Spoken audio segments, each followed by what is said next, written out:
Agradezco mucho esta invitación, sobre todo por el título, Volver a Marx.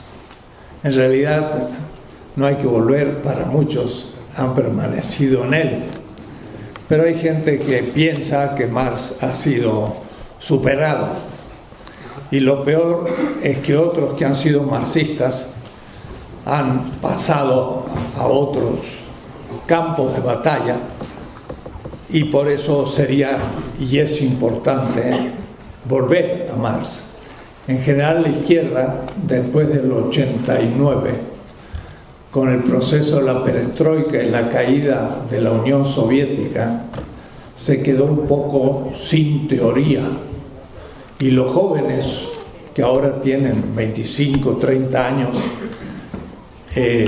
pues realmente ya en los últimos años no han podido leer seriamente una doctrina de izquierda que fundamente una praxis. Estamos faltos de teoría, y por eso que a veces también hay confusiones tan graves.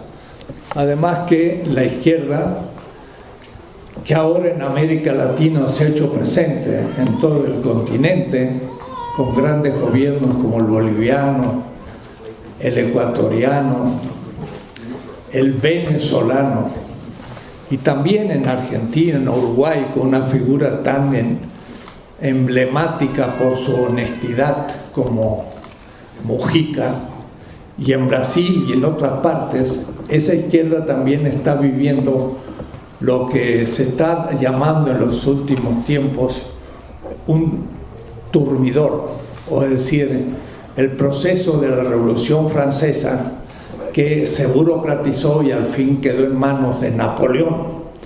Es decir, la corrupción de un proceso que se burocratiza. Entonces no es solamente el problema de que la izquierda llegue en algún momento al ejercicio delegado del poder, sino que sepa gobernar, lo cual es difícil, y sobre todo difícil en una época de transición donde no hay alternativa al sistema presente. Y no hay alternativa porque no puede haberla.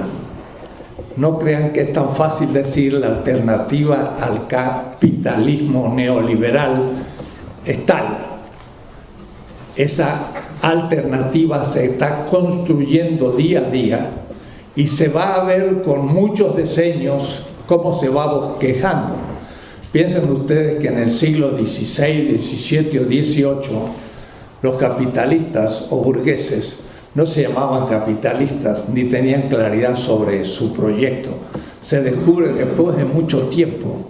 Entonces, pensar que un proyecto está claro y es alternativo es idealismo, nunca pasó eso en la historia. Hay que irlo construyendo, viendo los defectos del presente y día a día teniendo criterios para poder superarlo. Y por eso entonces es tan importante tener una teoría. Pero lo que pasa, como digo, desde el 89, después de la disolución del marxismo-leninismo, cuidado, no Marx, estamos faltos de teoría. Y entonces, ¿desde qué horizonte de principios puedo yo ir construyendo proyectos más precisos? No los hay. Y la izquierda tampoco tiene escuelas de cuadros. Los partidos o los grupos no son capaces de hacer un grupo de estudio que se ponga a trabajar una teoría. Hay como una cierta desprecio a la teoría, no viendo que sin ella no hay luz para poder caminar en el camino. La teoría es esencial, sin teoría no hay revolución. Y la teoría del marxismo-leninismo, tal como fue enunciado desde 1921, el nuevo proyecto económico en la Unión Soviética, que hubo que sacarlo un poco del bolsillo después de la etapa de todo el poder a los soviets, que significaba un cierto anarquismo, donde el pueblo y sobre todo los obreros tenían que ir repensando lo que se iba a hacer, pero fue un momento muy difícil y no se llegaba a conclusiones.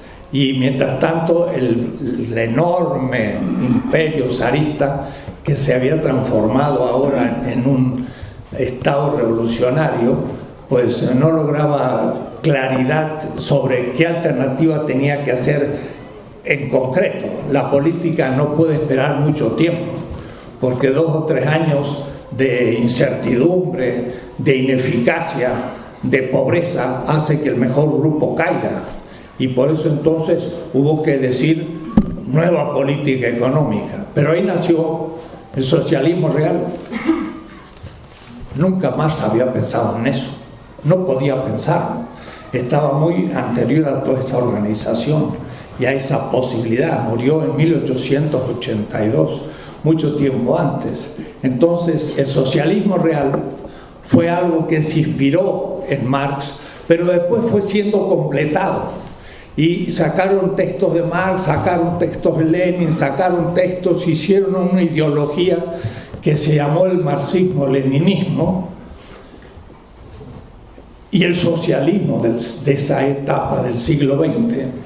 Y ese socialismo, debo decirlo con claridad, fracasó. Claro, algunos dicen, no el socialismo. Pero entonces ahora nos encontramos ante una situación que tenemos que ser muy realistas y también honestos. Tenemos que darnos cuenta que hay que volver a Marx para ver cuáles eran los principios que animaron aquella experiencia que fracasó. Y fracasó por muchos motivos, entre ellos y quizás el principal, el que, voy a anunciarlo de esta manera, el que las instituciones políticas y económicas son necesarias. No puede quitarse. Sin instituciones, la reproducción y el crecimiento de la vida humana es imposible. Sin agricultura, sin pastoreo, por ejemplo, hace 10.000 años, no podían surgir las ciudades porque no había alimentación a la mano, teníamos que seguir cazando o haciendo recolectores. Una institución como la agricultura o el pastoreo era necesario para alimentar un grupo de personas, unas 10.000, que viviesen en una ciudad. Pero las instituciones son ambiguas. Entonces hay un cierto anarquismo que dice todas las instituciones son represivas. Y con esa actitud, llegando al ejercicio del poder delegado, no se puede gobernar. ¿Por qué? Y porque se le dice a Evo Morales, usted es presidente, disuelve el Estado. Hay que ser loco, ¿no? Pero eso es lo que pide un anarquista estricto. Las instituciones son necesarias, pero son ambiguas. Y su ambigüedad consiste en que se burocratizan rápidamente. Ese es el termidor, esa es la traición a la revolución.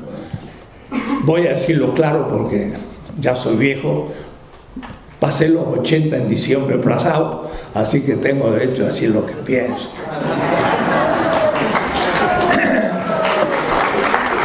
Y más de la mitad ya me la pasé en México, aunque edición y un currículum así un poco raro, pero bueno. También la izquierda se corrompe. El PRD está completamente corrompido.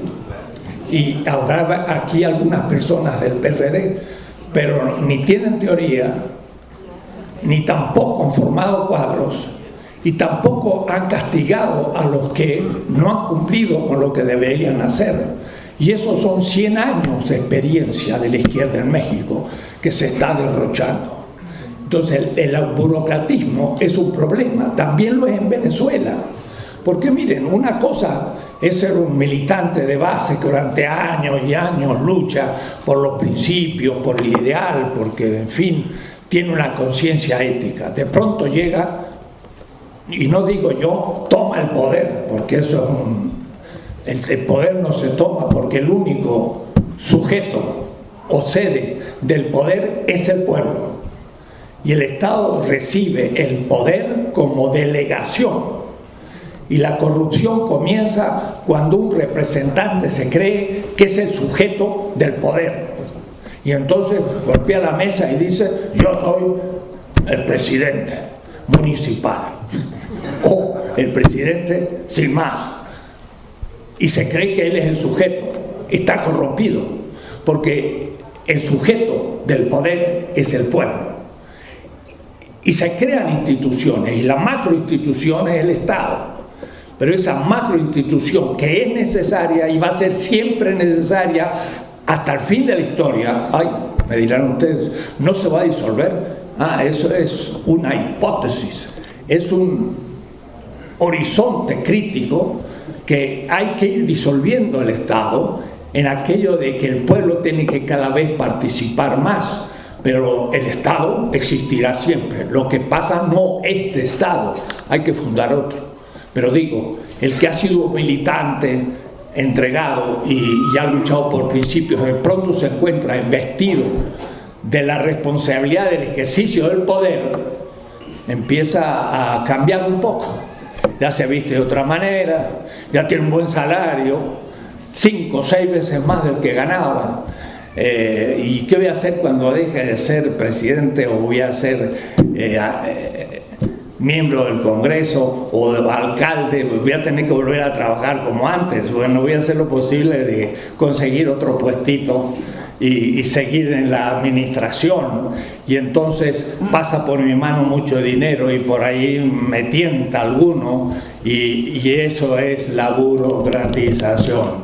La izquierda también se burocratiza como cualquier ser humano. Entonces ahí tiene que haber cuadros bien formados, de los cuales cuadros uno puede elegir candidatos, pero no candidatos para sacar unos amigos o gente honesta, pero el que venga un poco, porque no tenemos partidos organizados, ni tenemos escuela de cuadros, pero no tenemos teoría para darle a los cuadros. Bueno, dése en cuenta que el círculo es grande y la crisis es profunda, y por eso no es tan fácil. La izquierda también se burocratiza, es el turmidor, es el momento en que se invierte el proceso y el que estaba al servicio del pueblo empieza a servirse del pueblo. Es lo que Marx llama el fetichismo del poder. En vez de servir a la gente, se sirve de la gente. La política es muy simple. A mí me tocó el año pasado, ustedes se habrán enterado, ser candidato de rector de una universidad de la Ciudad de México. Eso era un lío. Los muchachos tenían ocupados todos los locales, los profesores, había una división gigantesca. Yo acepté ser rector y decía la antigua rectora: si es ilegal, le voy a hacer un juicio, voy a ir a la Suprema Corte. Era legal, yo acepté, pero dije, yo voy a ejercer un poder obediencial. Voy a obedecer profesores, alumnos y trabajadores. No voy a imponer nunca mi voluntad. Vamos a trabajar por participación y por consenso. Después de un año se pacificó completamente. No hubo más oposición. Subimos un 40% el presupuesto y fue un gobierno muy bueno. Y yo salí de ahí y volví a ser profesor como antes, y me dije, la política es simple, pero si se es realmente un servidor y no alguien que se sirve. Y eso es lo que falta en los partidos muchas veces. Pero hablando de la teoría y volviendo a nuestro tema de hoy, Marx debe volver, pero no como marxista-leninista. El marxismo-leninismo, perdónenme, ha desaparecido. Marx está más presente que nunca. Yo vengo de la semana pasada, las 3 semanas que pasaron. Una me la pasé en Estados Unidos, en la Universidad de Johns Hopkins, y en New Jersey, una universidad de Rutgers, hablando de estas cosas en Estados Unidos. Y qué buena audiencia. Estuve en Alemania, hablé en la escuela de Frankfurt, donde es muy importante, y en Heidelberg. Pero lo más interesante es que la 3ª semana estuve en Marruecos, en Rabat, un filósofo mexicano hablando a islámicos, a gente del Islam, Ustedes me dirán, ¿y qué tiene uno que poder ofrecerles a este Islam, con su Estado Islámico, con el terrorismo islámico y demás? Tenemos muchas cosas que ofrecerles. Y entonces yo decía, ¿cómo poder introducir a Marx en un pensador islámico? Porque es como el Consejo de Investigaciones Científicas de Rabat que me había invitado. Marx es demasiado despreciado en el mundo árabe, porque ellos son muy creyentes en su Corán y en el profeta, y entonces el ateísmo y el materialismo de Marx los espanta. Así que ni hablan el Capital porque los espanta el ateísmo. Ellos son muy creyentes. Entonces yo empecé unas conferencias y poquito a poquito fui viendo el rostro de la gente, que eran como los aquí presentes, pero de un nivel muy alto. Estaba el ministro de Economía de Marruecos, había el alcalde de la ciudad de Rabat, había rectores, era una cosa muy interesante. Pero a medida que avanzaba yo veía que podía ir hablando más y más. Entonces empecé a sacar a Marx mismo, no al marxismo. Y le voy a dar un ejemplo, así quizás algunos se escandalicen, pero lo hago para que empecemos de nuevo. Volver a Marx significa volver a algo bastante desconocido. No digo muy desconocido, pero digo bastante. Por ejemplo, a un árabe que es creyente, que no puede uno decirle hay que ser ateo para ser revolucionario, ¿cómo se presenta el tema? Mire, se presenta el tema como Marx lo había presentado. Marx en los manuscritos del 44 dice, voy a tomar esto como un ejemplo y después podré ir dando muchos otros, para ver que Marx pensaba de otra manera de cómo lo hemos interpretado, y nos va a dar mucho más fruto ahora aún que antes. ¿Cómo se presenta el tema? Marx decía en el manuscrito del 44, el ateísmo, después de negar la negación del hombre, no tiene más función. ¿Qué significa eso? Negar la negación, ¿cómo se entiende? Si uno es esclavo, es un ser negado. Si uno se libera, niega la negación. Porque ser esclavo es no ser humano, sino a disposición de otro. Pero si yo niego esa negación, libero al ser humano. De otra manera, el ateísmo no tiene función una vez que se ha liberado el ser humano. ¿Por qué? Porque esto tiene que ver con una propuesta de Proudhon, que los marxistas saben que escribió un libro que se llamó Filosofía de la Miseria, que Marx escribió otro que se llamó La miseria de la filosofía. Pero nadie lee el de Proudhon. Y mira lo que dice Proudhon en el prólogo. Después de haber reflexionado en el secreto de mi corazón, el fundamento de las revoluciones sociales, he llegado a la conclusión, no se escandalicen, de que Dios es la hipótesis necesaria. ¿Qué significa eso? Significa lo siguiente. Piensen ustedes, por ejemplo, Egipto, allá en la época de los faraones. El faraón era un dios. El emperador romano también era un dios. Los esclavos estaban dominados por el faraón, que era un dios. ¿Cómo podía yo negar la esclavitud si no negaba la divinidad del faraón que justificaba a los esclavos? Debo negar la divinidad del faraón y decir, usted no es Dios. O es decir, ser ateo del faraón para entonces poder liberar al esclavo. El ateísmo del sistema como condición de liberación del oprimido. Y entonces quiere decir que negó todos los dioses. No, negó los dioses del sistema.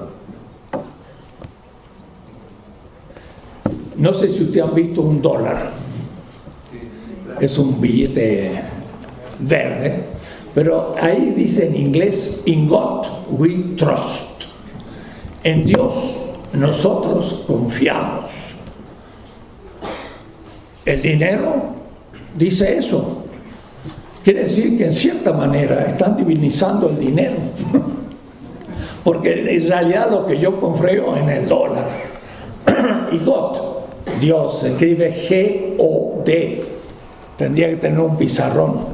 Y yo siempre digo, no, lo que pasa es que ahí le falta una L. En gold significa en el oro nosotros confiamos, no en Dios. Entonces, Marx era ateo del capital y decía, el capital no es Dios. Ese es su ateísmo. Y después dijo más nada. Entonces llegaba el marxista-leninista a un pueblo de indígenas o de cultura originaria en Oaxaca y decía a la gente, hay que ser ateo para hacer la revolución. Y los indígenas decían,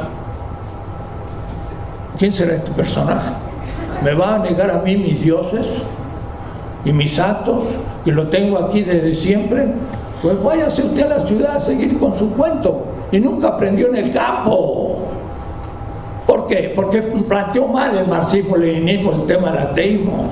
Ateísmo era no creer en los fetiches que el hombre hace en la tierra. Y hay muchos que dicen, yo creo en Dios, como los del PAN, creen en Dios. Y en realidad afirma la divinidad del dinero. Esos sí que son ateos, en nombre de Dios. Puedo decir, hay que entender la dialéctica. Marx nunca dijo que había que negar un Dios que afirmara la liberación. Puedo decir, si un Dios entusiasmó a los esclavos a dejar de ser esclavos, como el relato del Éxodo, pues es un Dios que si no existiera, pues hay que crearlo. ¿Qué tal? Falló el marxismo-leninismo, porque claro, la iglesia bizantina en Rusia era un poder como en México, y esa iglesia había invertido el cristianismo, porque no moría crucificada como el fundador del cristianismo, sino que moría en 5 colchones de viejos los obispos, no crucificados. ¿Por qué?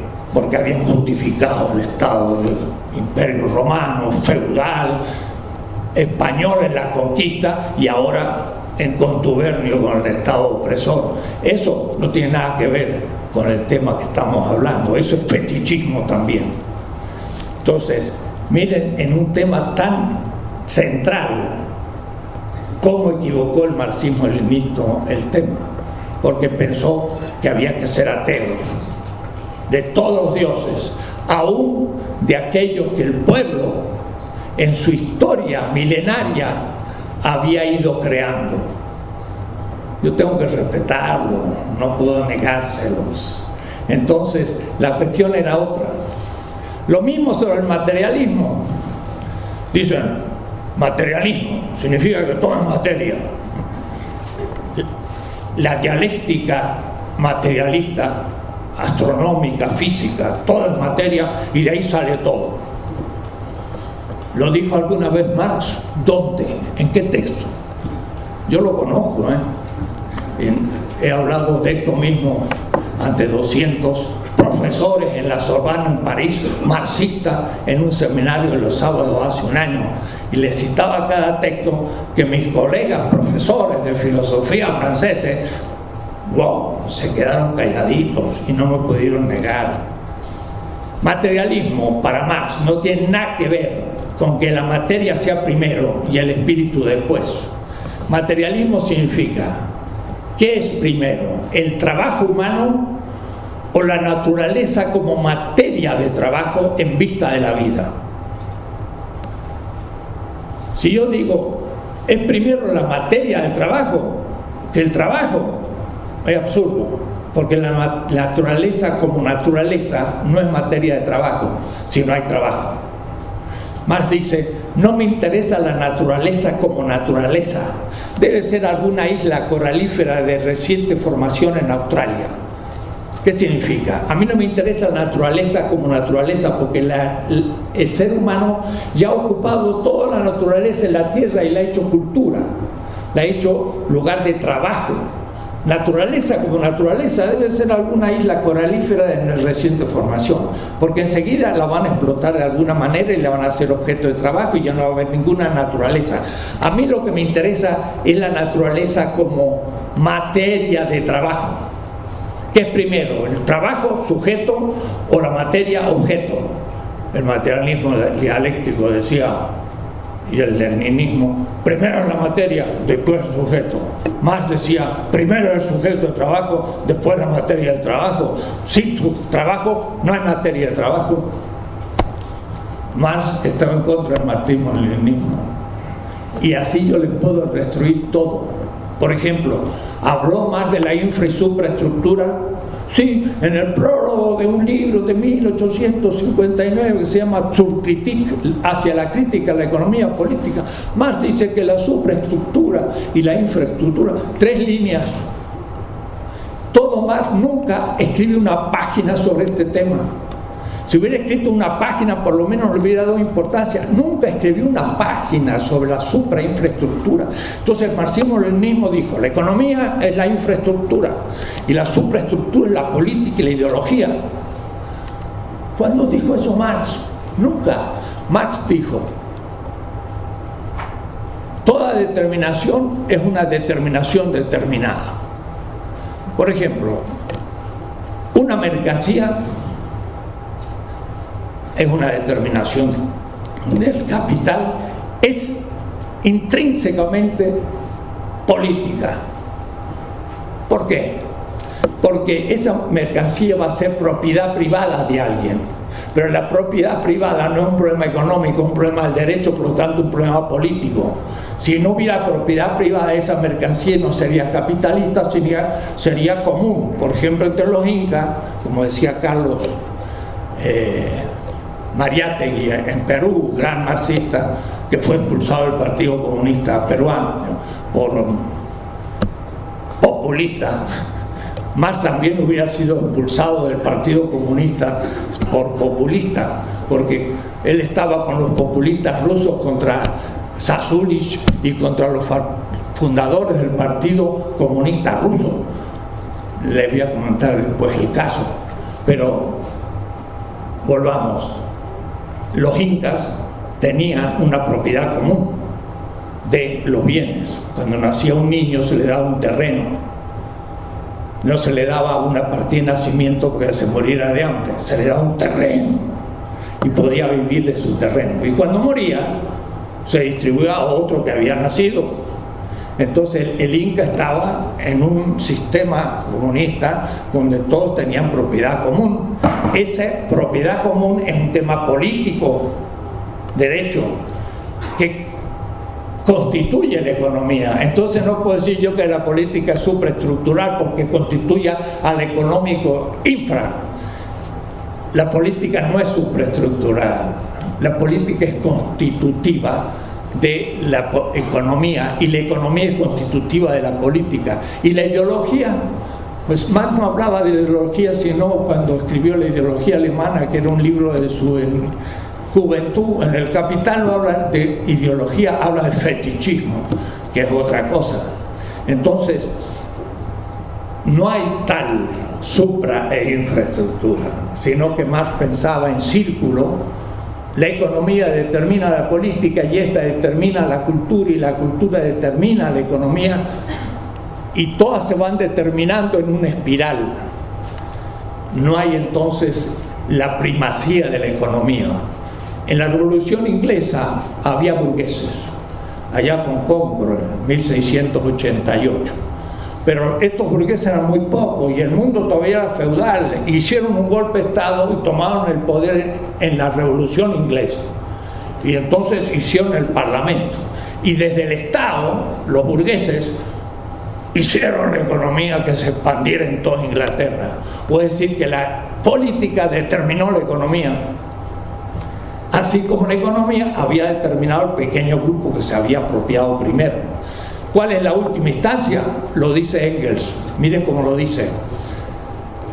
la última instancia en la interpretación materialista de la historia es la vida y la vida inmediata. Prólogo de El origen de la familia. La vida es la última instancia, no la economía. Y la economía está muy próxima a la vida. ¿Por qué? Porque en el sistema produce los bienes que son satisfactores de mis necesidades, y si yo no puedo comer, me muero de hambre. Y quien produce los bienes es la tecnología agrícola, pero es dentro de un sistema económico. Entonces la economía está muy cerca de la vida, pero lo último es la vida humana. Y es la vida humana la que constituye a la naturaleza como materia de trabajo. ¿Por qué yo voy a la naturaleza y trabajo? Porque tengo necesidades, tengo que comer, y si no como, me muero. Entonces, cuando tengo hambre, miro en mi alrededor y veo qué puedo comer, y veo una manzana y me la como. Pero después que como todas las manzanas que había, se acabaron. ¿Y ahora qué tengo que hacer? Plantar la manzana, y ahí viene el trabajo para producir manzanas. Entonces yo veo la naturaleza como materia de trabajo, y el sujeto hambriento constituye a la naturaleza como materia, y eso se llama materialismo. Nada que ver con decir que la materia está primero y después vienen las funciones superiores del cerebro, que yo no voy a llamar ni espíritu, ni alma, ni nada. Funciones superiores del cerebro, neuronales, lo cual son físicas, pero no materiales. Es distinto, son químicas, pero no materiales. Entonces, yo podría desarmar una por una muchas tesis del marxismo-leninismo que fue producido después del NEP, después del 1921, que era un refrito de grandes textos que Stalin fue instalando en un sistema burocrático fetichizado que fracasó. Eso fue lo que fracasó. Cuando la Unión Soviética debió ya, después de la guerra, por 1950-60, entrar en un proceso de invención tecnológica para disminuir el valor de las mercancías, para tener poco precio, ya no tenía creatividad. ¿Por qué? Porque había eliminado el mercado y había eliminado también la competencia. Creyó que la competencia no era socialista, más nunca había dicho eso. Lo que pasa es que no escribió el gran tomo sobre la competencia. Pero la competencia hace que si usted produce esta mesa con 10 de valor y el otro tiene mejores sierras y mejores instrumentos y la hace con 8 de valor, y el otro lo hace con 6 de valor, 10, 8, 6, ¿cuál va a ser el precio? 8, la media. El que produjo con mucho valor pierde, el que produjo con el valor del precio recupera lo que puso, y el que produjo con menos valor se chupa lo que le sobró al primero y tuvo extra ganancia. Y entonces el que vende más caro de lo que le costó porque tiene mejor tecnología destruye al que tiene peor tecnología, y esa es una competencia salvaje en el capitalismo. El que no se renueva desaparece. Pero ¿qué hacía la Unión Soviética para instalar la nueva tecnología? Era una disposición del burócrata. Ahora vamos a usar esta tecnología para producir un camión. No había competencia. Entonces el ingeniero que lanzó un satélite a la Luna, que pudo hacer los grandes inventos, ni se le reconocía en el sueldo. Y la gloria que tenía ese ingeniero se lo ponía como medalla el burócrata.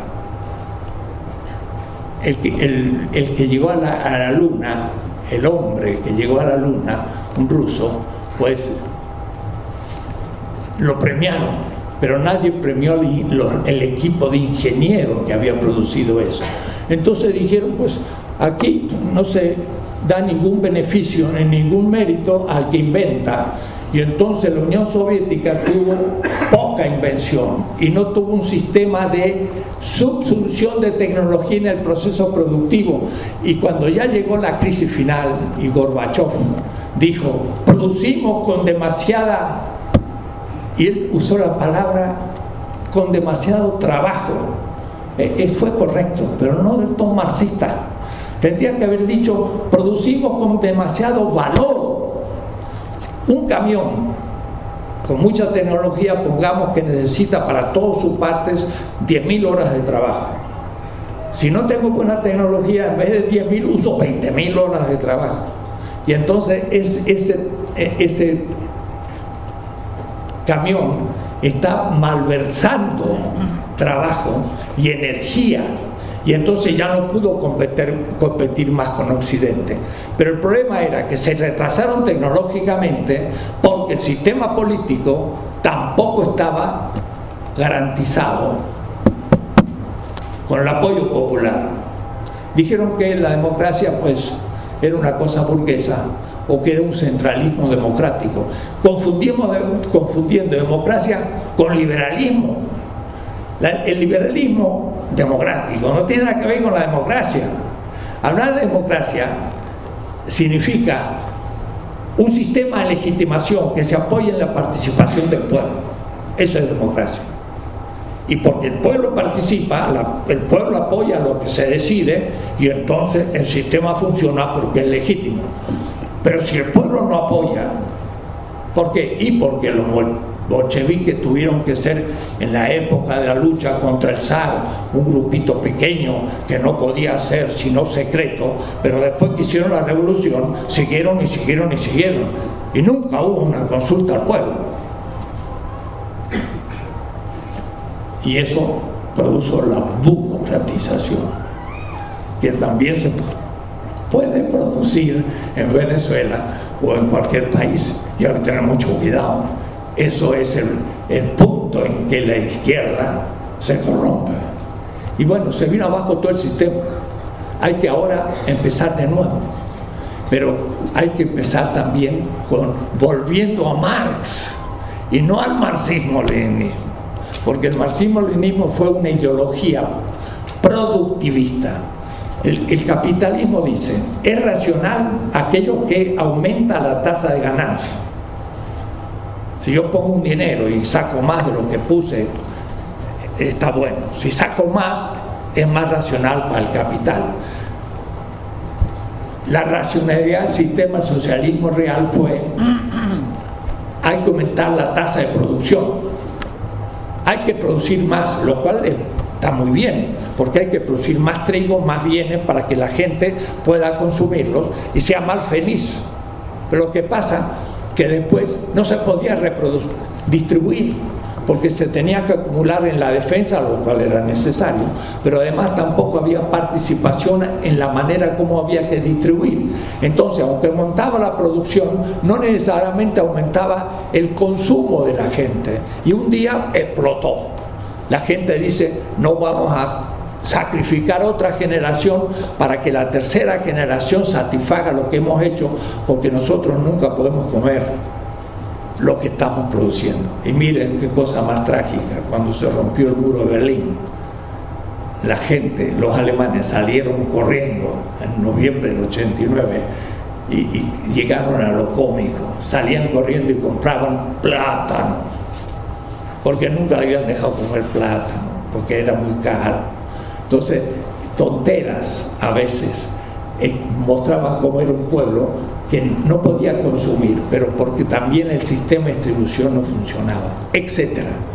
Entonces no es fácil hablar de Marx por el fracaso del socialismo real, pero es necesario hablar de Marx, porque Marx no se agota en el socialismo real, ni tampoco en él cumplió la función que debería haber cumplido.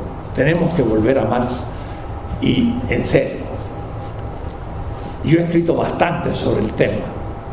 Marx escribió 4 veces El Capital. Era un hombre muy escrupuloso, trabajaba hasta las 4 de la mañana, era muy pobre, nunca tuvo un oficio, o es decir, un job, un trabajo, porque hasta quiso ser en un momento de extrema pobreza en Londres, después que se murió su hijo Edgar de frío, pues no tenía para pagar la calefacción.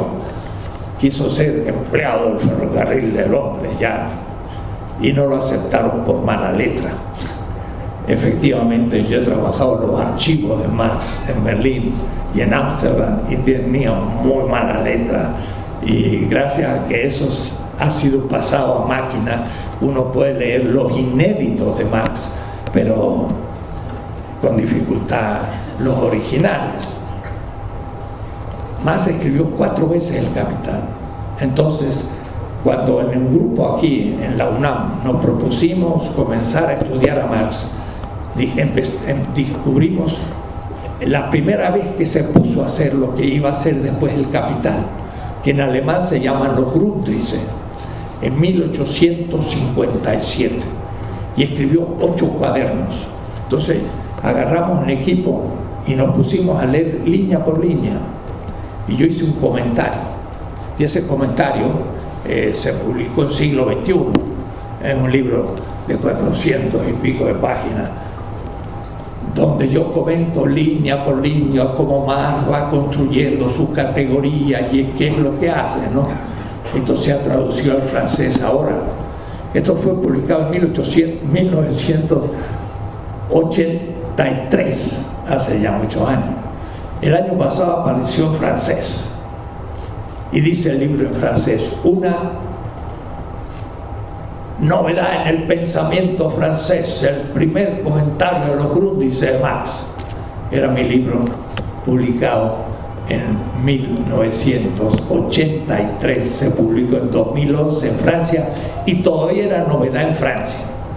O es decir, miren ustedes, después Marx del 63 al 61 al 63 escribió de nuevo todos los 3 tomos, los temas, y yo hice un comentario. Ahí son 6 enormes tomos en alemán. Salió un segundo tomo en siglo XXI. Después Marx hizo una tercera redacción del Capital, 63-65. Le hicimos todo un comentario, y luego recién publicó en el 1867 el primer tomo, que es el que se lee cuando agarran el tomo 1, el primer capítulo, y no se dan cuenta que son la 4ª redacción del Capital. Entonces ahí Marx ya había llegado a un pensamiento mucho más maduro.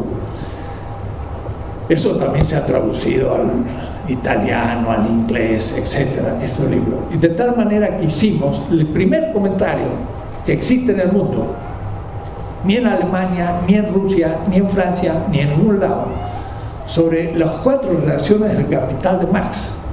Entonces conozco a Marx con microscopio en El Capital. Después Marx tiene muchas otras cosas y es muy complicado. ¿Por qué es necesario Marx? Porque aclara, pero como si nos lo dijera así con extrema luz, lo que nos está pasando. La crisis que está pasando México la tomaría yo a un nivel: la entrega de nuestra energía a las transnacionales o a un capital privado nacional, un bien común que es de la propiedad del pueblo, se lo arrebata de sus manos una institución del Estado, el Congreso, corrompida, y lo entrega al capital privado. Es un robo, pero es parte de algo mucho más estructural y mucho más general, que cómo un país como México es pobre y por qué un país como Estados Unidos es rico. ¿Cómo es que hay una transferencia de valor de un país a otro país? Ese tema lo planteó una teoría latinoamericana que se llamó la teoría de la dependencia. Y muchos allá por 1975, marxista-leninista, y no quiero nombrarlos, dijeron: esa es una teoría burguesa, porque en la teoría de la dependencia se explica por qué la burguesía norteamericana explota a la burguesía mexicana y le saca valor y se acumula en Estados Unidos. Y eso empezó con la colonia. Es decir, cuando llegaron los españoles a América y llegaron, por ejemplo, a Bolivia o a Zacatecas, y había unas minas de plata gigantescas. De las minas de Potosí sacaron 20.000 toneladas de plata. La sacaron, los indígenas quedaron sepultados dentro, víctimas humanas al nuevo Dios, y se lo llevaron. ¿Quién autorizó el poder sacar esa plata de una colonia y llevárselo a España, el cual hará su compra en los Países Bajos, y por último toda la plata americana llegará a la China, que estaba mucho más avanzado que Europa, y como los europeos no pudieron vender nada hasta 1800 a los chinos, compraban con la plata americana. Entonces, con la plata americana, nuestras minas de Zacatecas y otras regiones, y el Potosí, Europa pudo acumular capital y con eso comprar bienes.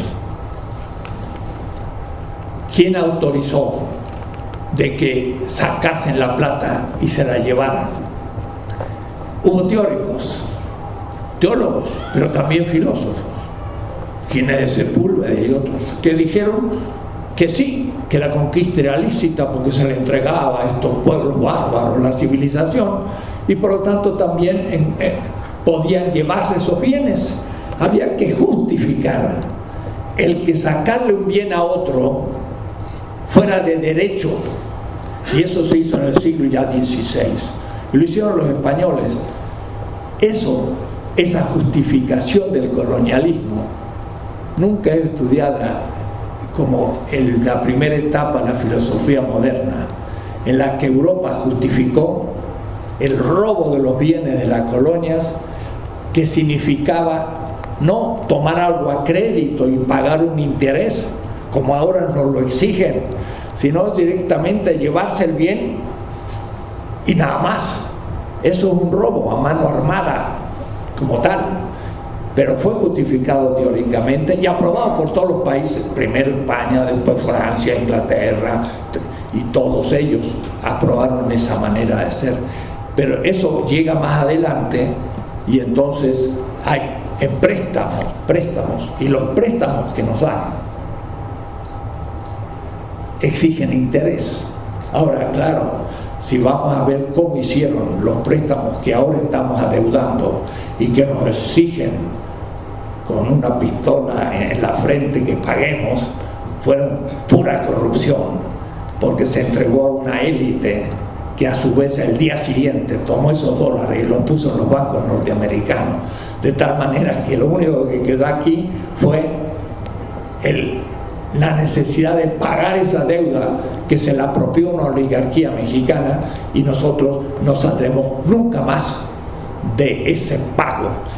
Hoy mismo dice, en el gobierno actual ha aumentado 33% en lo que llevamos la deuda de México. Ese es un mecanismo de extracción de plusvalor de la periferia al centro. Ahora, el gran mecanismo de extracción de plusvalor no es solamente el robo del monopolio, sino aún en la competencia. Si la misma mesa es producida en Estados Unidos o es producida en México, ahí es donde en la competencia de la producción de un mismo producto es donde empieza la extracción, y Marx la explica como ningún economista. Por ejemplo, usted no se ha preguntado por qué una maquiladora que está en Ciudad Juárez cruza la frontera y instala 5 kilómetros al sur una maquiladora, y luego pasa la frontera 5 kilómetros al norte. ¿Para qué hizo ese movimiento? Que pasó la frontera y parecería que para hacer turismo. ¿Por qué? Miren qué simple. Un capital norteamericano que tiene más desarrollo tecnológico, o es decir, para hacer una mesa tiene mejores máquinas y usa otro tipo de madera conglomerada más barata o con menos valor, como tiene más tecnología, produce el producto con menos valor. Entonces, instala su tecnología en una maquiladora en México. Dicen que el capital está globalizado, es mundial. Usted manda $1 a cualquier lado, lo hace inmediato. Manda la Coca-Cola a cualquier lado, lo hace inmediato. Pero el capital no es solo capital financiero o capital comercial, es capital industrial. Necesita trabajo humano. Y eso también es lo que el capital subsume. Y los cuerpos de los trabajadores no están globalizados. Tienen pasaporte y no pueden pasar la frontera. Y cuando pasan, miren cómo quedan en el desierto, mueren. Y en el Mediterráneo, ahogados. En el otro lado, desecados. Miren qué cosa. En uno es demasiada agua, en el otro no hay agua, pero los pobres se mueren. ¿Por qué ponen el capital? Miren qué simple. Si yo pongo una maquiladora para hacer un producto de alta tecnología norteamericana en una ciudad nuestra, en Tijuana, absorbo el salario mexicano, que es bajo, 3 veces menos que el norteamericano. Y entonces ese producto, cuando compite con otras fábricas mexicanas, tienen el mismo salario, pero como tiene mejor tecnología, tiene menor valor su producto, tiene menor precio y liquida todo lo nacional. Miren, estamos llenos de supermercados, de Oxxos, de todo, y hasta el capital mexicano empieza a desaparecer. Aún la burguesía. Por eso un izquierdista marxista decía, la teoría de dependencia es burguesa, porque está hablando de la competencia entre burguesía, y esto no es un problema de Marx. No habían leído a Marx. Marx dice, un capital explota al trabajador y saca plusvalor, pero un capital puede explotar otro capital y también saca plusvalor del otro. Eso se llama la competencia. No lo había estudiado la izquierda leninista. ¿Por qué? Porque no había terminado de leer seriamente a Marx. La explotación de una gran burguesía como la norteamericana, de la mexicana, es también una competencia de capitales que Marx ha trabajado muy claro. Entonces, ¿qué pasa? Si el bien es producido por una transnacional en nuestro país de alta tecnología, pone el producto con menor precio en México y liquida todos los capitales mexicanos. El señor Carlos Salinas estudió en el norte, en alguna universidad, hasta se dice en Harvard. Yo he sido profesor, no estudiante, en Harvard.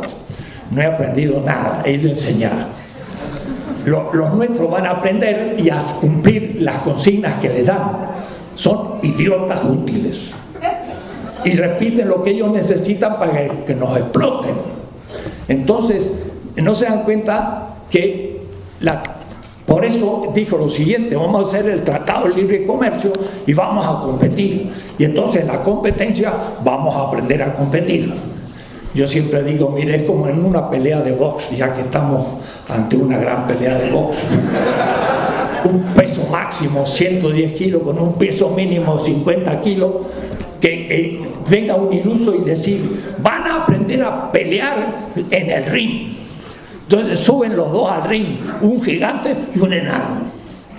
Y entonces, primer round, suena la campana, viene el otro, le pega y la manda a la galería ya de las populares. Se terminó la pelea. ¿Cómo va usted a aprender a producir con bajo valor en una competencia absolutamente desigual? Era una mentira lo que nos estaba diciendo el señor Carlos Salinas de Gortari. Abrió la frontera y nos destruyeron, y nos están destruyendo aún en el campo de la producción diaria. Sudcorea durante 20 años cerró las fronteras, evolucionó 6 ramas de la producción sin competencia, ayudando. Automotriz, ustedes ven los autos sudcoreanos, electrónica y otras cosas. Y cuando ya estaban para poder competir, abren la frontera y resisten la competencia. Eso significa tener 2 dedos de frente y haber estudiado lo mínimo de economía. Los nuestros son todos corruptos y lo que quieren es la tajada que les den, y así estamos en este momento.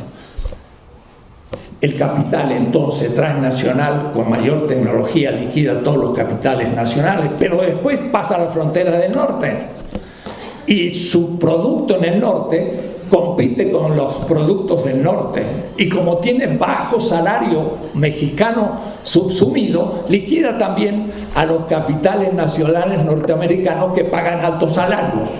Quiere decir que, como en el billar es un partido a doble banda, liquidan a los capitales periféricos y a los capitales centrales, y además el salario no pagado del norteamericano pagando un poco salario mexicano es una transferencia de valor al norte.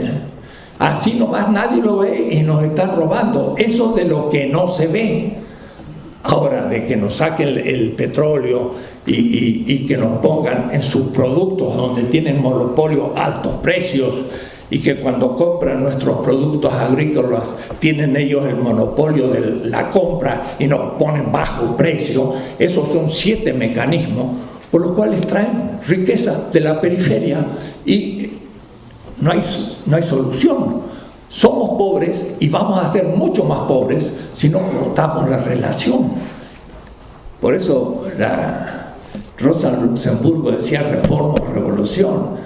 No se puede decir al esclavo trabaje más para un día llegar a ser libre. No, trabaja más y el dueño tiene más dinero para ponerle mayores cadenas. Tiene que cortar las cadenas y decir me voy de la relación. Entonces Marx explica perfectamente el mecanismo de transferencia de plusvalor de un capital nacional menos desarrollado a un capital nacional más desarrollado en el mercado mundial. Lo explicó parcialmente en cientos de textos que había que leer todo Marx para descubrirlo. La izquierda no lo había hecho. Y entonces no dio importancia a la teoría de la dependencia. Y entonces fue una izquierda que no entendía el tema de que había también una competencia entre burguesías, y apoyar una burguesía nacional en un momento crítico es un paso adelante, porque al menos queda en el país cierto parte del plusvalor y no se lo lleva a la otra. Entonces hay que dar por pasos en los procesos. Marx nos autoriza justamente a entender no solo la explotación capital-trabajo, que yo llamo vertical, a la explotación capital-capital, que llamo horizontal, donde se puede producir la competencia entre dos capitales, uno más técnico liquida al otro, entre dos ramas de la producción, una liquida a otra, y entre dos países. Y hay una media tecnológica de composición orgánica en un país superior a la otra, y cuando compiten en el mismo mercancía, uno pone menos precio, liquida en la competencia al otro y lo absorbe y pasa riqueza del país periférico al centro. Eso no es tan fácil. Todos nuestros economistas de la Secretaría de Economía, del presidente del Banco de México, todos que han estudiado la mayoría en el ITAM, no saben de estas cosas, porque las desprecian, porque creen que son ideologías. Nada, son ignorantes. No son científicos y los tenemos de responsables. Claro, se corrompen después. Salen casas blancas, salen casas en una colonia de golf, en Malinalco, y vemos entonces que esta gente está trabajando para aquello del año Hidalgo. No más que el año Hidalgo no es el sexto, sino desde el primero empieza, para que no lleguen tarde, y no nos están dejando nada. Hay que volver a Marx. Y hay que tomarlo con cuidado, porque no es lo que nos decían, es algo mucho más profundo. En el fondo, Marx tiene lo que yo llamaría una metafísica de la vida y la muerte. La vida es lo que Marx propone como el criterio fundamental. Por eso le llama al trabajador trabajo vivo. Y el trabajo vivo objetiva su trabajo y pone su vida en el producto, en la mesa del carpintero, pero a eso le llama él trabajo muerto. Es el valor de cambio. Entonces hace una antropología. Si alguien me roba en aquello que yo produjo, me roba parte de mi vida, y es una ética. El marxismo-leninismo leyó de que Marx criticaba la moral burguesa. Claro que criticaba la moral burguesa, pero después no sabía elaborar la ética marxista, y creía que Marx no hablaba de ética, sino de ciencia. Y lo peor todavía, la ciencia la definía como los científicos burgueses, siendo marxistas. Y entonces, bueno, en la última etapa, hasta dudaban ya si Marx era científico, pero en la definición que daba un Popper, por ejemplo. Lo que pasa es que el concepto de ciencia de Marx era distinto y era mucho más profundo. Era ciertamente científico su manera de verlo, pero cuidado, no fetichistamente. Él decía, lo que aparece no es el fundamento, sino que el fundamento está en lo que no aparece. Lo invisible hay que descubrir, y pasar de lo que aparece a lo que no aparece, en eso consiste la ciencia. Si yo veo, por ejemplo, que hay ganancia, eso aparece en el mercado, sacó tanto de ganancia, pero ¿dónde viene la ganancia? ¿Cómo sale la ganancia? Entonces el capital dice, sale del riesgo que hice, sale porque el empresario es inteligente y sacó ganancia. Marx va destruyendo uno por uno los argumentos. No es la ganancia simplemente porque el empresario es capaz. Capaz puede ser un empresario como un empleado de una empresa y ganaría su sueldo, pero no merecería más. Ahora, si saca más, entonces ¿de dónde viene? Y Marx analiza todos los conceptos y al fin dice, lo que pasa es que el trabajador reproduce el valor del salario en un cierto tiempo, pero después sigue trabajando, y él le llama, en el plus tiempo de plus trabajo, el trabajador crea valor de la nada del capital, y el plus valor, el capital dice yo lo creo, Marx dice no lo creas tú, lo crea el trabajo vivo del trabajador, pero tú le pagas más que una parte de la jornada, y la parte que no le pagas es la que te produce la ganancia. Entonces le dice al obrero, tú eres la causa de todas las ganancias. El obrero no lo ve, porque dijo, ¿me vas a pagar tanto? Bueno, lo acepto. Y entonces cree que es justo lo que le paga, porque es lo que habían acordado, pero es explotado porque produce más de lo que le pagan. Hay una parte no pagada, es un robo, y eso se acumula, y eso no ha podido ser refutado, y eso está en el fondo de todo el sistema.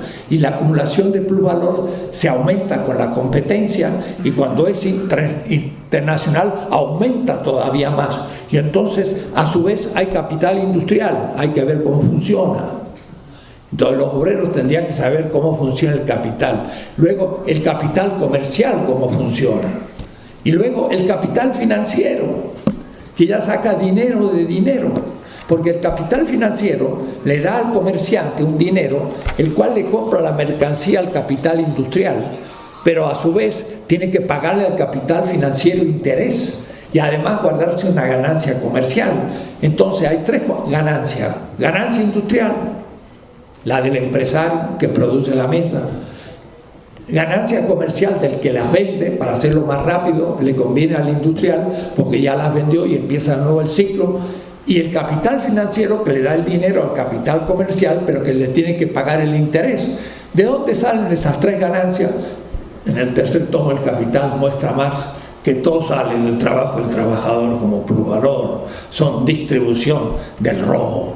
Y en el caso del capital financiero, como ya es un banco con un dinero y el interés sale del dinero, ya no se ve que sale del trabajo. Y es tan grande la distancia que uno cree que el interés sale pues de la habilidad del banco y no sabe que sale de la explotación del obrero. Entonces corto la relación. ¿Y qué pasa? Hago del dinero un dios. Un dios. Y inmolo a la humanidad a ese Dios. 55% del pueblo mexicano está debajo de la línea de la pobreza de Amartya Sen, un gran economista de las Naciones Unidas y premio Nobel, que mide la pobreza de una manera no por los dólares, mide la pobreza hasta por el peso de los fetos.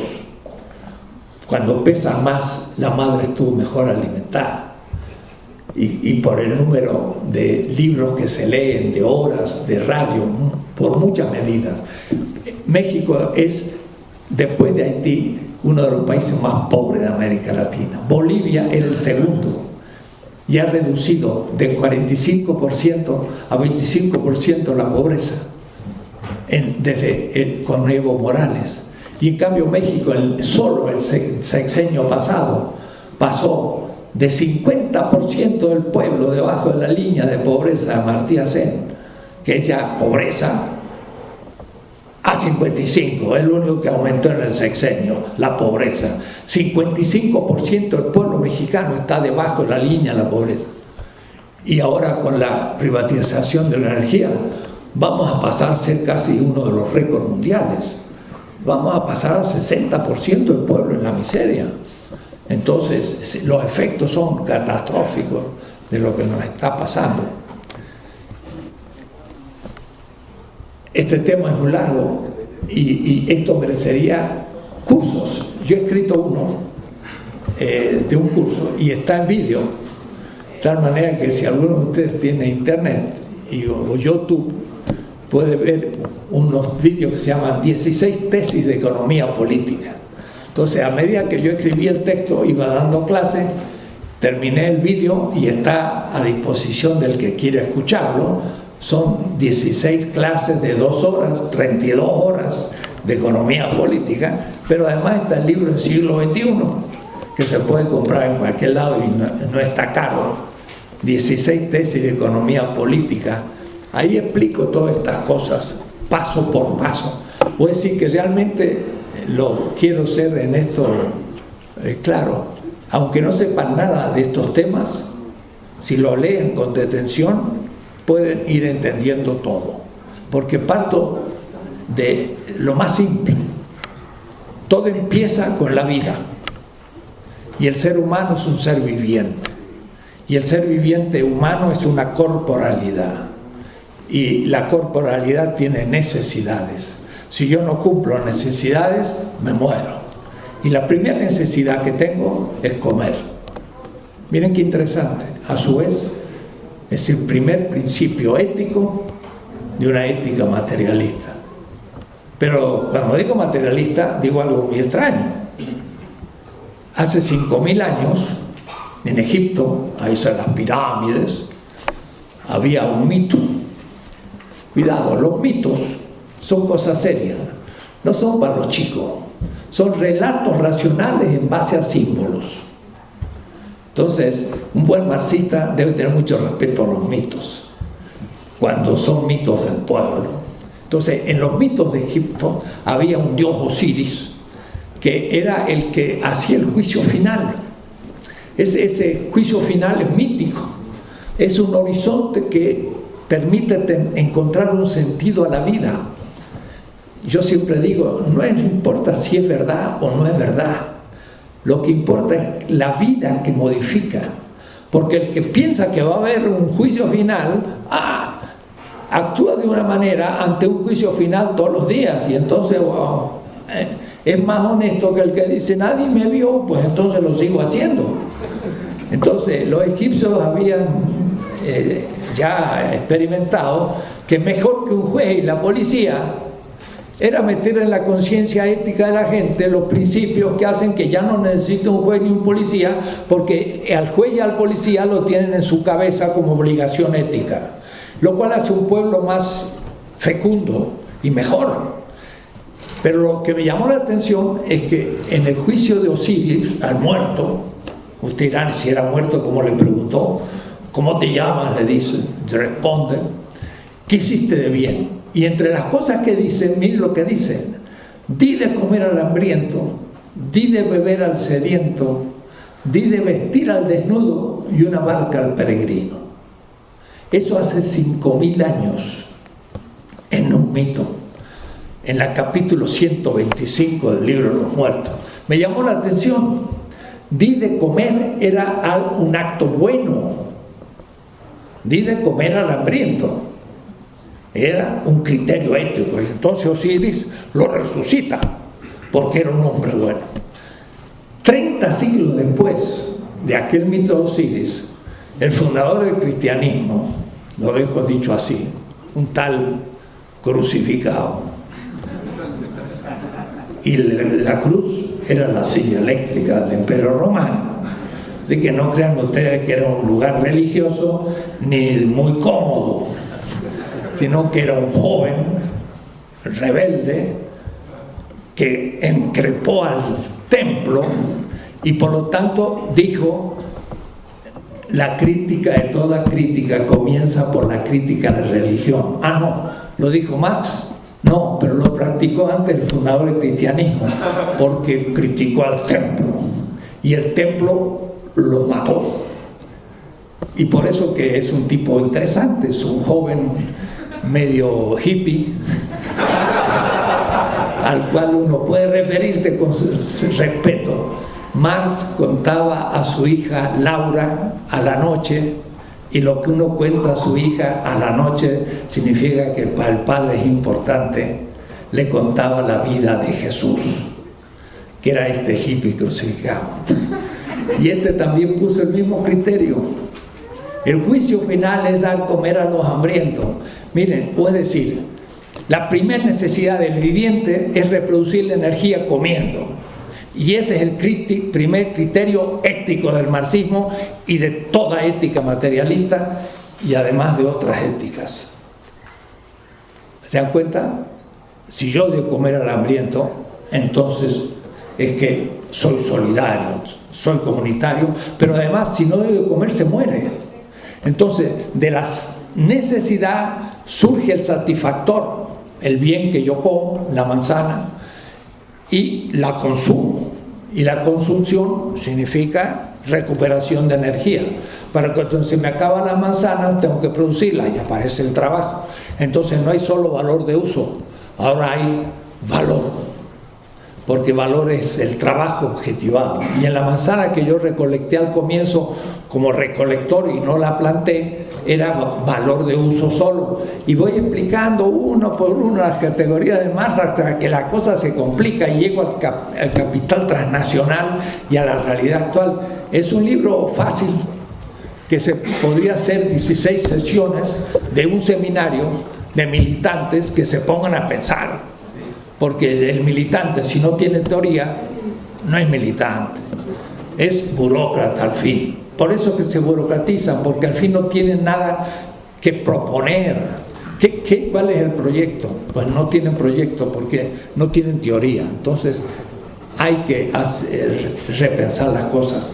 Tengo otro que se llama 20 tesis de política, pero eso lo di a 400 jóvenes de un partido político que después se corrompió allá por el 2006. Eran 400 y fueron 20 clases discutidas, y si lo leen van a ver que ahí se encuentra toda una política, pero no europea ni norteamericana.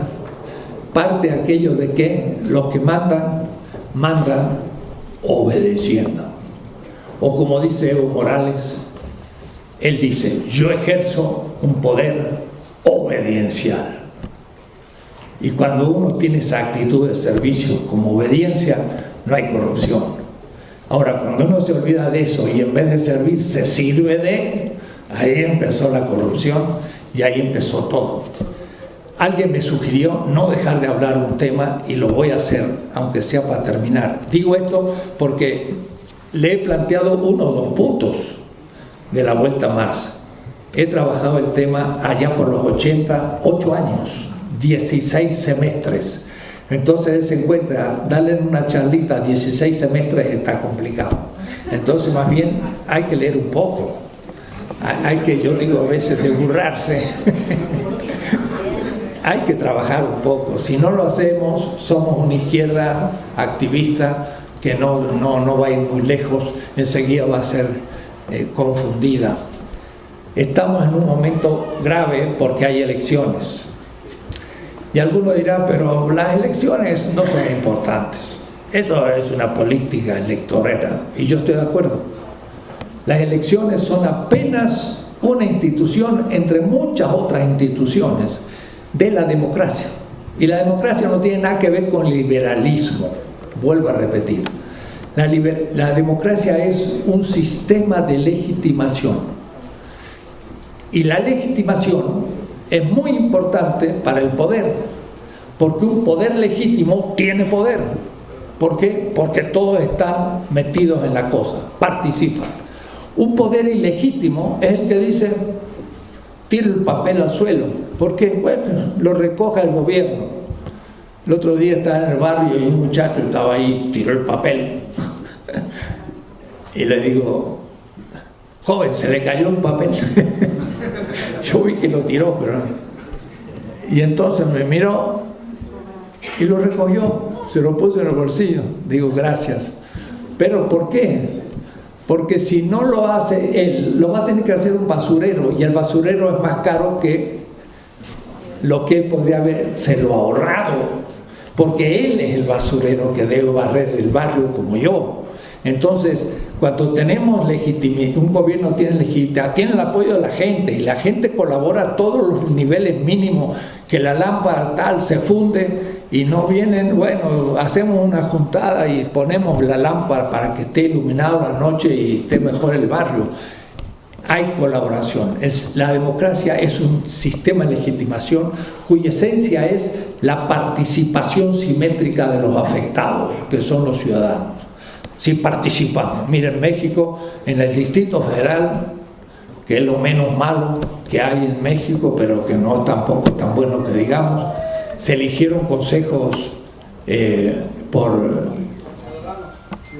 ciudadanos, me iba a ser comunales como Venezuela, no, ciudadanos, con 2000 y pico. ¿Y qué pasó? Por segunda vez no pasó nada, pues lo politizaron y no sirvió.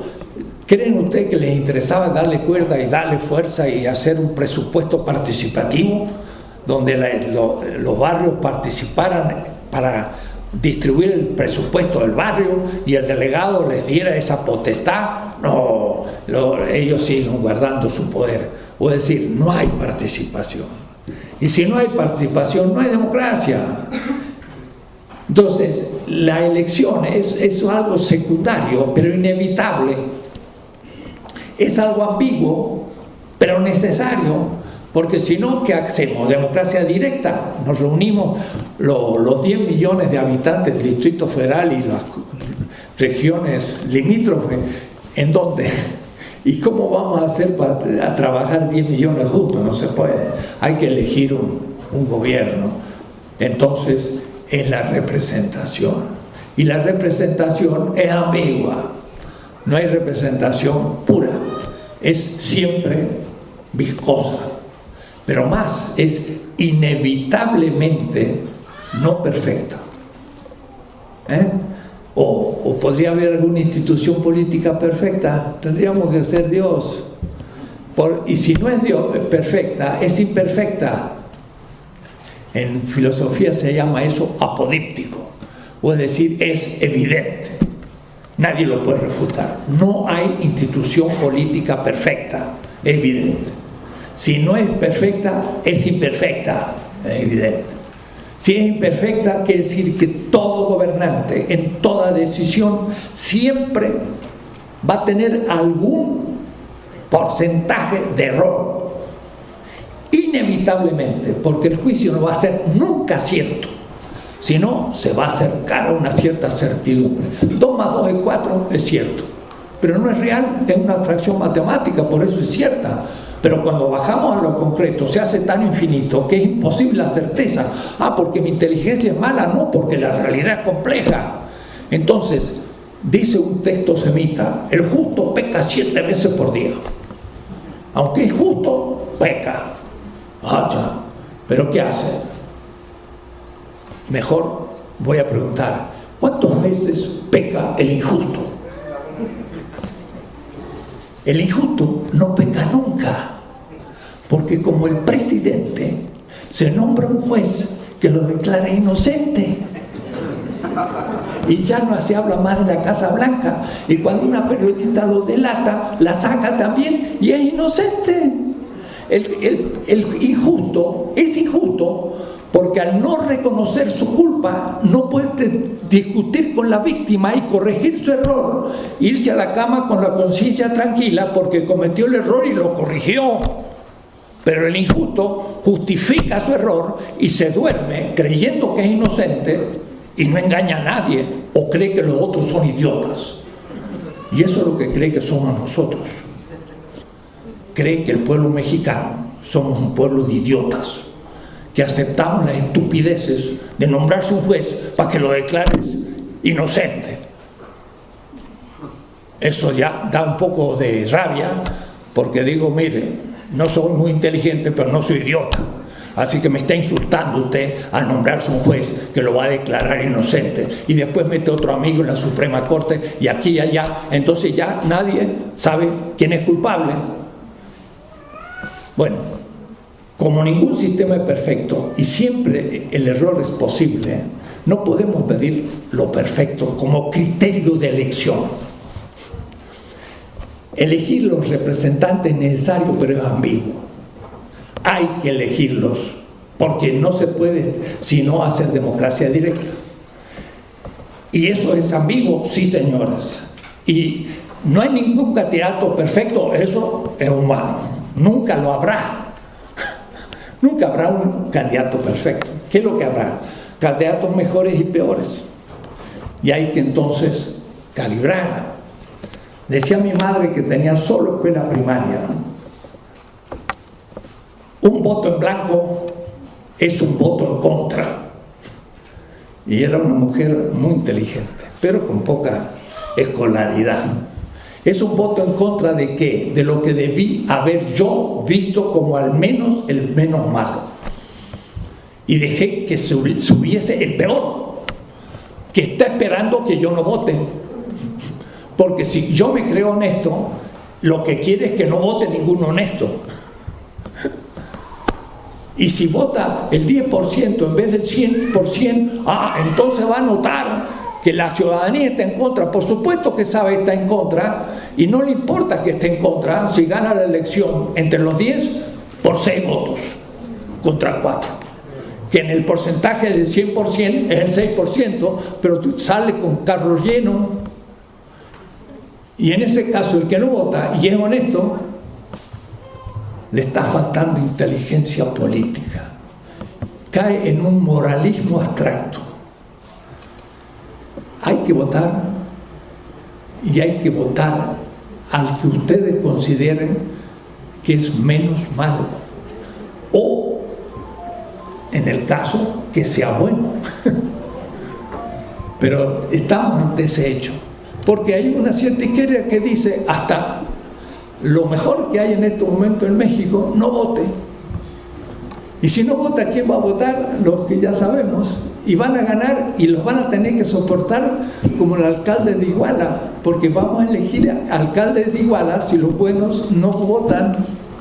Y después nos vamos a quejar, pero entonces yo le voy a decir, usted no votó, así que cállese la boca. No puede quejarse, porque no hizo nada para evitarlo. Cuidado, porque no votar es una responsabilidad también. Ese ya no tiene nada que ver con Marx, pero es un tema actual y Marx me lo autoriza porque pensaba en la Comuna de París, que significa participación popular. En fin, ese como otros temas es lo que nos aprieta en estos días. El país está como tocando fondo, pero parece que el fondo está muy profundo y nunca llegamos al fondo. Pero no hay que perder la esperanza. Es lo último que pierde el pobre, la esperanza, porque si pierde la esperanza se muere. Tiene que seguir luchando por una voluntad de vida. Decía un autor, Wilhelm zum Leben, una voluntad de vida. El pueblo iraquí fue invadido por el ejército más grande de la tierra, con falsas razones, que tienen armas, no sé cuánto, que tratan mal a las mujeres, y las tratan mal según mi criterio, pero ellos dirán cómo tratarlas mejor, yo no tengo derecho a decírselo.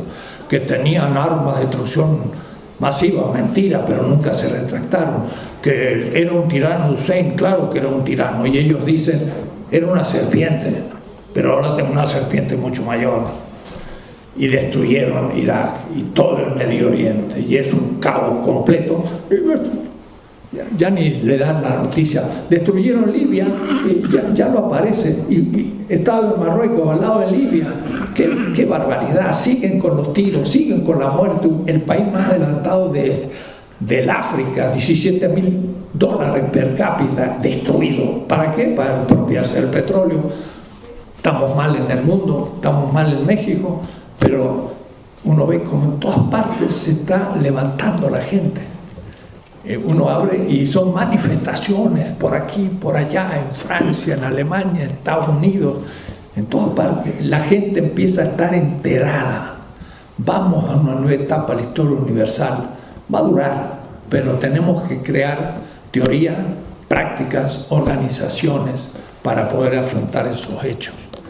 Espero que entonces organicemos algunos seminarios, encuentros, que algunos jóvenes, viejos, se reúnen los sábados de tal hora a leer durante años textos de Marx para tener más claridad teórica acerca de lo que nos acontece.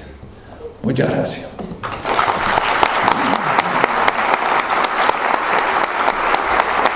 No este Estado, hay que fundar otro. Pero digo, el que ha sido militante, entregado y ha luchado por principios, de pronto se encuentra investido de la responsabilidad del ejercicio del poder, empieza a cambiar un poco. Ya se viste de otra manera, ya tiene un buen salario, 5 o 6 veces más del que ganaba. ¿Y qué voy a hacer cuando deje de ser presidente o voy a ser miembro del Congreso o alcalde? Voy a tener que volver a trabajar como antes. Bueno, voy a hacer lo posible de conseguir otro puestito y seguir en la administración, y entonces pasa por mi mano mucho dinero y por ahí me tienta alguno, y eso es la burocratización. La izquierda también se burocratiza como cualquier ser humano. Entonces ahí tiene que haber cuadros bien formados, de los cuales cuadros uno puede elegir candidatos, pero no candidatos para sacar unos amigos o gente honesta, pero el que venga un poco, porque no tenemos partidos organizados, ni tenemos escuela de cuadros, pero no tenemos teoría para darle a los cuadros. Bueno, des en cuenta que el círculo es grande y la crisis es profunda, y por eso no es tan fácil. La izquierda también se burocratiza, es el turmidor, es el momento en que se invierte el proceso y el que estaba al servicio del pueblo empieza a servirse del pueblo. Es lo que Marx llama el fetichismo del poder. En vez de servir a la gente, se sirve de la gente. La política es muy simple. A mí me tocó el año pasado, ustedes se habrán enterado, ser candidato de rector de una universidad de la Ciudad de México. Eso era un lío.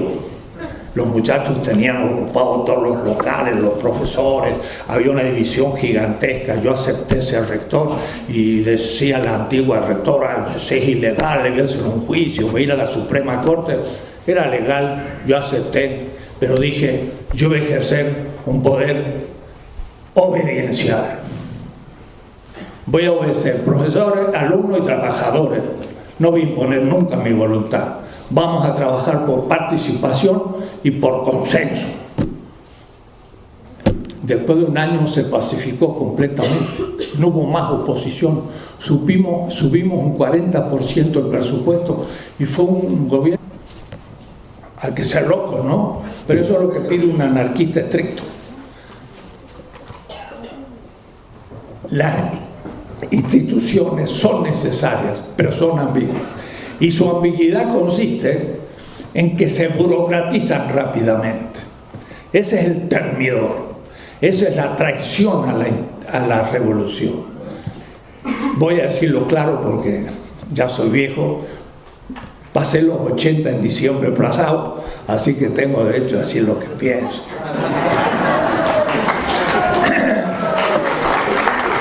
Y más de la mitad yo me la pasé en México, aunque edición y un currículum así un poco raro, pero bueno. También la izquierda se corrompe.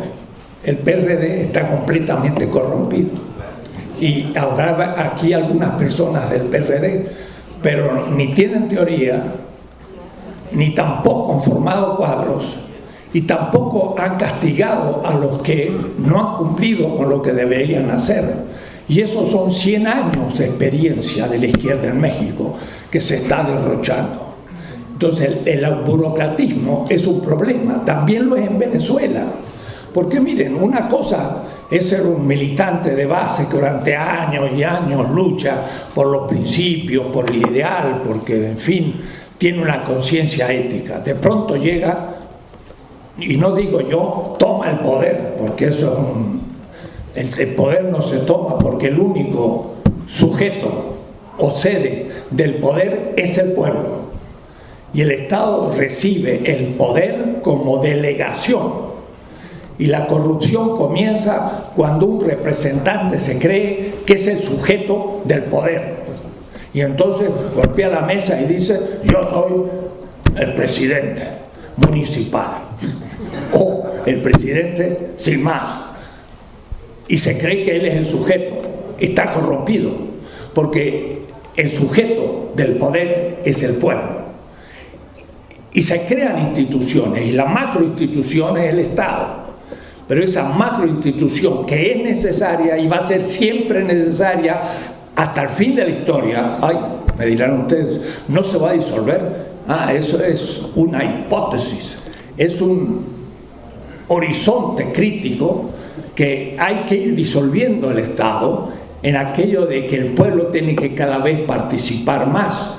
Pero el Estado existirá siempre. Lo que pasa no es alternativa porque no puede haberla.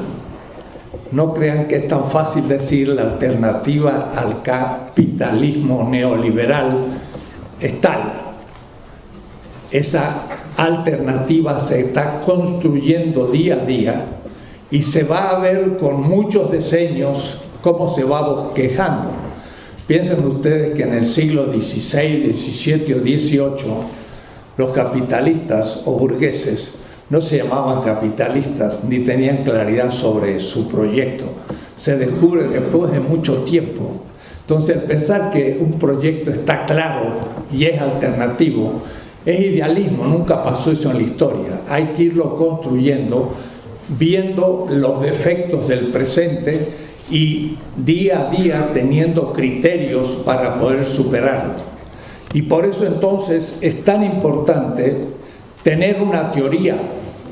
Pero lo que pasa, como digo, desde el 89, después de la disolución del marxismo-leninismo, cuidado, no Marx, estamos faltos de teoría. Y entonces, ¿desde qué horizonte de principios puedo yo ir construyendo proyectos más precisos? No los hay. Y la izquierda tampoco tiene escuelas de cuadros. Los partidos o los grupos no son capaces de hacer un grupo de estudio que se ponga a trabajar una teoría. Hay como una cierta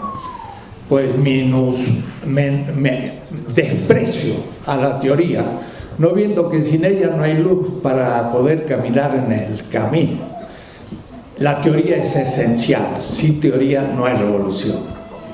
Y la teoría del marxismo-leninismo, tal como fue enunciado desde 1921, el nuevo proyecto económico en la Unión Soviética, que hubo que sacarlo un poco del bolsillo después de la etapa de todo el poder a los soviets, que significaba un cierto anarquismo, donde el pueblo y sobre todo los obreros tenían que ir repensando lo que se iba a hacer. Pero fue un momento muy difícil y no se llegaba a conclusiones. Y mientras tanto el enorme imperio zarista, que se había transformado ahora en un estado revolucionario, pues no lograba claridad sobre qué alternativa tenía que hacer en concreto. La política no puede esperar mucho tiempo, porque 2 o 3 años de incertidumbre, de ineficacia, de pobreza, hace que el mejor grupo caiga. Y por eso entonces hubo que decir nueva política económica. Pero ahí nació el socialismo real. Nunca más había pensado en eso. No podía pensarlo.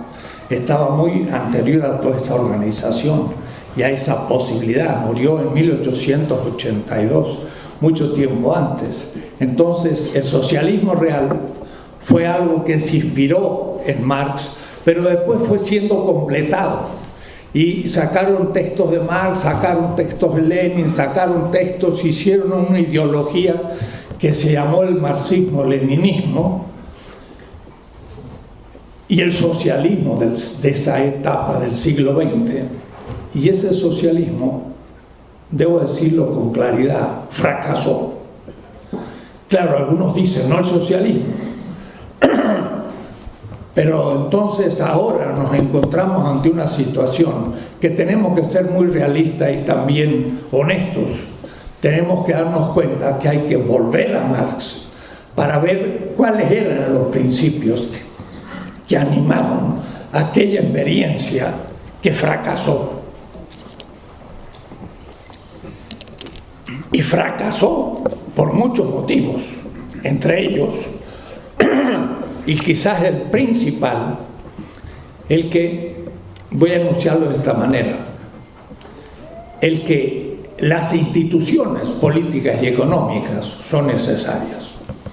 No puede quitarse. Sin instituciones, la reproducción y el crecimiento de la vida humana es imposible. Sin agricultura, sin pastoreo, por ejemplo, hace 10.000 años, no podían surgir las ciudades porque no había alimentación a la mano. Teníamos que seguir cazando o haciendo recolectores. Una institución como la agricultura o el pastoreo era necesario para alimentar un grupo de personas, unas 10.000, que viviesen en una ciudad. Pero las instituciones son ambiguas. Entonces hay un cierto anarquismo que dice todas las instituciones son represivas. Y con esa actitud, llegando al ejercicio del poder delegado, no se puede gobernar. ¿Por qué? Y porque se le dice a Evo Morales, usted es presidente, disuelva el Estado.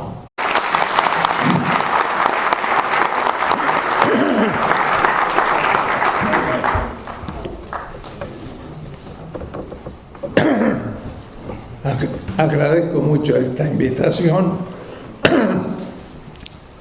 sobre todo por el título, Volver a Marx.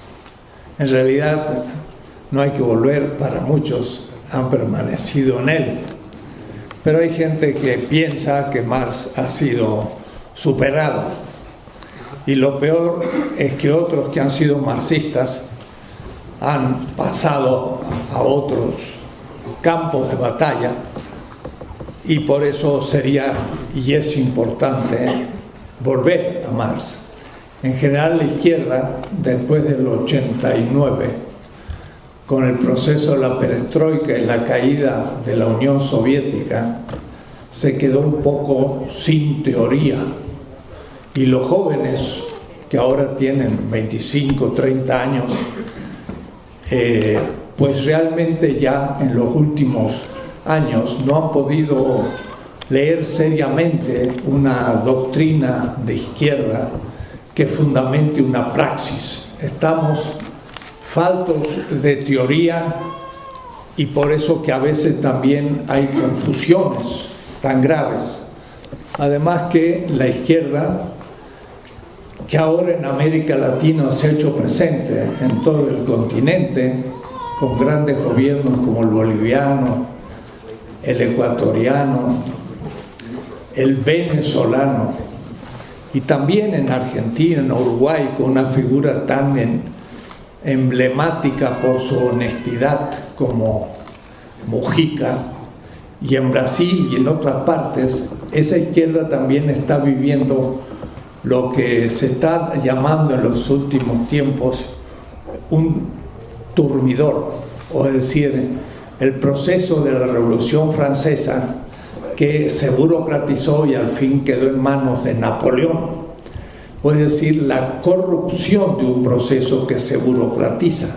Entonces no es solamente el problema de que la izquierda llegue en algún momento al ejercicio delegado del poder,